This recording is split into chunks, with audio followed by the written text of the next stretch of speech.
ശിക്ഷണം കിട്ടിയ കുട്ടിയാണെന്ന് തോന്നുന്നു. പക്ഷെ എന്റെ ഉള്ളിൽ ഇതുവരെ ശാന്തായിട്ടില്ല.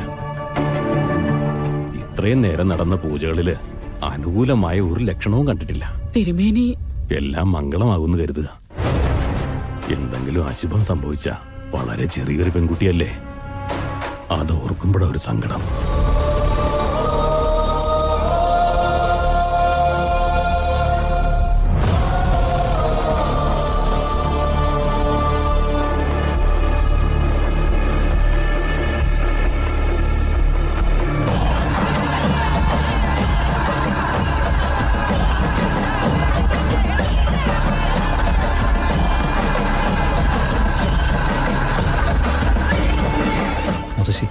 എന്തിനാ കുടം?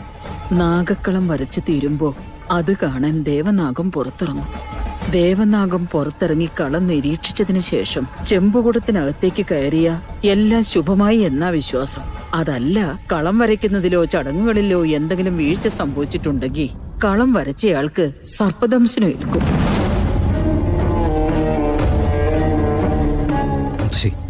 നമ്മുടെ ആരും ഇല്ലാത്തൊരു പെൺകുട്ടിയല്ലേ അത്? നമ്മുടെ കുടുംബത്തിന് വേണ്ടി നടത്തുന്ന പൂജയ്ക്കിടയിൽ ആ പെൺകുട്ടിക്ക് എന്തെങ്കിലും ആപത്തുണ്ടാവുമെന്ന് പറഞ്ഞാൽ അത് ശരിയായ കാര്യമല്ലല്ലോ. മോനെ, ഒരു സർപ്പക്കളം നടക്കുമ്പോ അതിനിടയിൽ അറിഞ്ഞോ അറിയാതെയോ ബന്ധപ്പെടുന്ന ഒരുപാട് പേരുണ്ട്.